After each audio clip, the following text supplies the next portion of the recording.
Ya, lanjut lagi. Dari tadi perjalanan dari rumah, sekarang kita udah nyampe ke Kiara Condong di Roda Mang Deden. Nah, di Roda Mang Deden kita tanya, ini namanya siapa kan? Mang Dede. Assalamualaikum wabarakatuh. Semoga sehat selalu, saya sehat dan semua orang juga sehat. Kalian juga sehat ya. Sekarang kita mau ke survei ke jalan, kita lihat pedagang kaki lima di Cicadas ke belah sana lah, dekat stasiun kita survei, kita coba lihat situasi di sana. Oke? Ya, lanjut lagi. Dari tadi perjalanan dari rumah, sekarang kita udah nyampe ke Kiara Condong di Roda Mang Deden. Nah, di Roda Mang Deden kita tanya, ini namanya siapa kan? Mang Dede. Mang Deden. Jadi kita lihat bagaimana ekonomi dari usaha kaki lima yang sekarang jalanan ini sepi.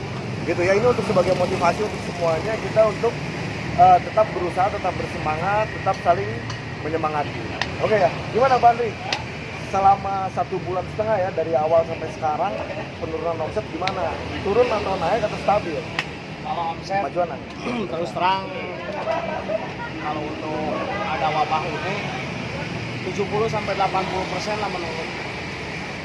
Cuman saya di sini bersama keluarga saya, bersama istri saya tetap berusaha tegar, tiap hari berjualan dengan umum, dengan ya menurut keadaan seperti ini, jalan-jalan semakin kosong, omset semakin hari. Ya disyukuri aja lah, alhamdulillah, walaupun seperti ini keadaannya. Ini jalan Kiara Condong ya, Cicadas sebelah sininya ini posisi yang jalur ramai. Ternyata ini menyepinya 70% lah ya, menyepi ya. Dari maju ke sana jadi udah sepi, cuman alhamdulillah masih bisa mencari rezeki. Kalau asli dari mana Pak Andri?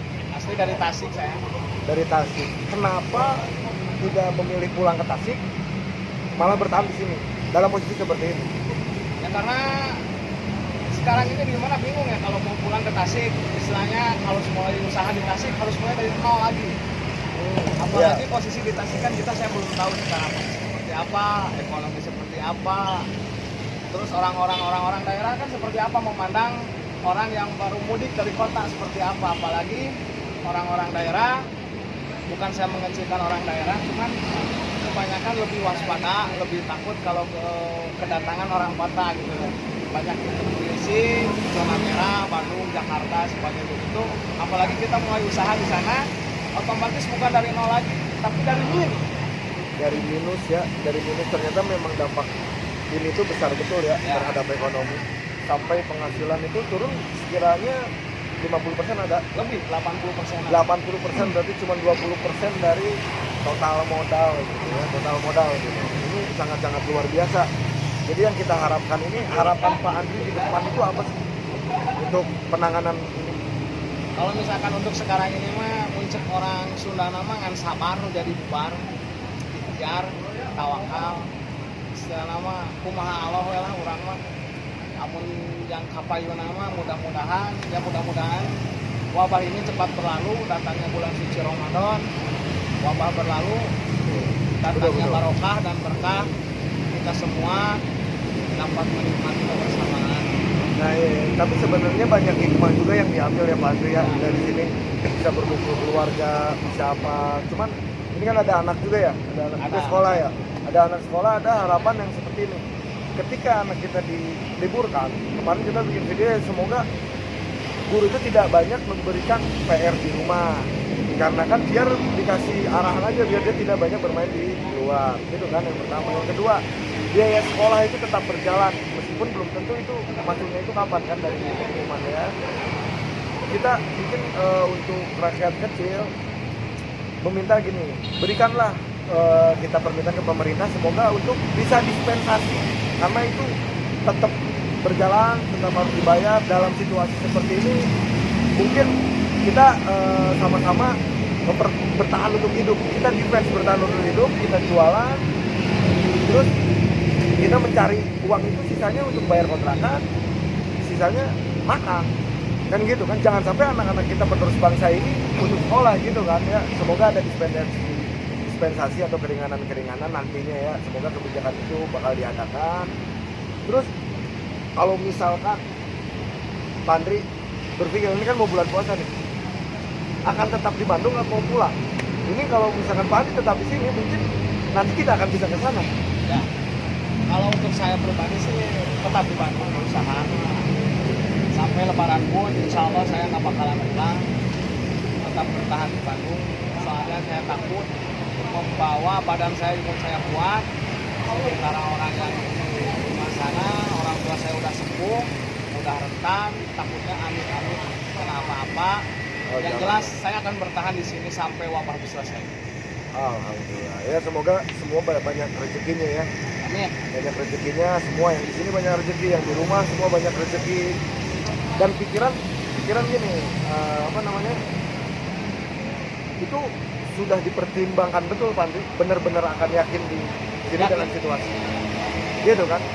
Karena ada dua pilihan gini, jangan sampai kita hilang akal ya, akhirnya ini banyak kegaduhan gitu kan. Ini kan sudah mulai terjadi ya, beberapa kios yang dijarah, beberapa kios yang di sini dengan resiko ini malam gitu kan, jualan kita nggak tahu orang kayak gimana gitu ya.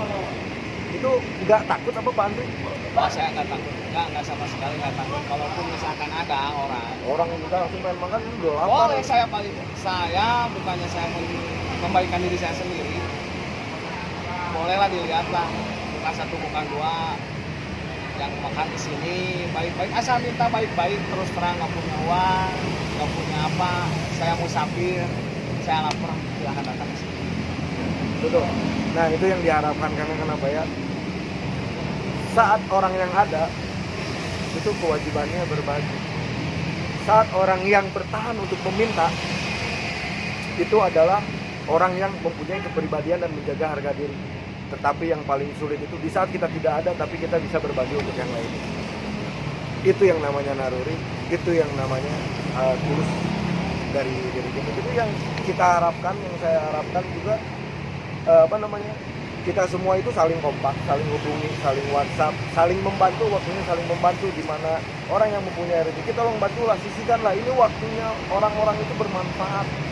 Ayo kita bagi, kita share, kita apa yang bisa kita lakukan, kita lakukan. Jangan sampai waktunya bersombong-sombong ria, waktunya apa, bukan waktunya.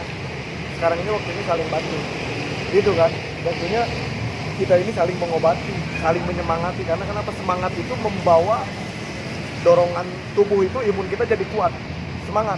Tapi di saat kita depresi, di saat kita emosi, itu titik lemah daya tahan tubuh kita itu menurun, gitu loh. Jadi pertahankanlah agar emosional kita tetap reda, gitu kan, tetap apa. Karena kenapa? Ini semua, ini dunia ini terkena dampak, gitu kan. Ini dampak ekonomi yang sangat-sangat turun sampai 80% di sini aja. 80% kebayang kan, berarti cukup untuk apa aja, gitu loh.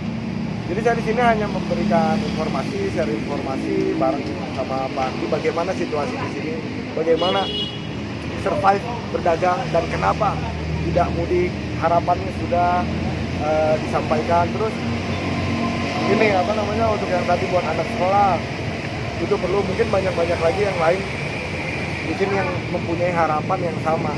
Antara anak sekolah yang orang tuanya terkena dampak, anak SD, SMP, SMA sampai mahasiswa itu terkena dampak semua karena biaya sekolah yang tinggi. Kita tetap harus bayar, tapi situasi sedang seperti ini. Jadi tolong dibantu, bukan untuk apa-apa, tapi untuk mendispensasikan untuk kurun waktu berapa lama. Jadi kita di sini saling lah. Terus yang ada silakan komen untuk wilayah Bandung, kalau ada yang mau berbagi, kalau ada yang mau apa silakan hubungi. Jika takut keluar, takut apa, saya sanggup untuk bagikan makanan itu ke jalan dengan kita bisa. Yang penting komen aja di bawah. Kalau takut keluar, lu mau nyumbang 100.000, 200.000, beliin makanan 20 biji wilayah Bandung, komen, saya samperin, saya bawa makanan, saya bagikan di jalan. Kalau misalkan yang takut, Pak Andri, ini juga saya lupa nanya. Ini wabah ini perkembangannya pesat ya. Terus ini di umum, gitu kan? Berarti berkomunikasi dengan banyak orang. Nggak takut apa terkena? Kalau misalkan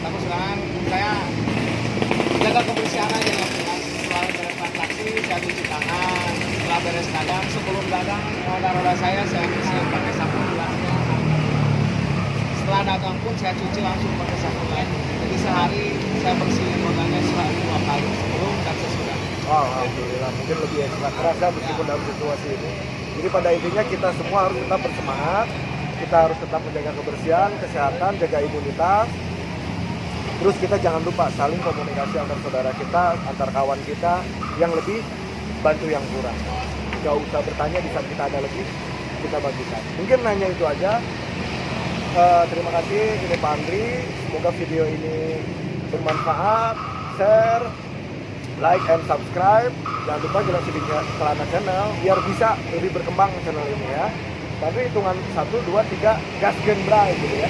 Oke, 1, 2, 3, gaskeun bray.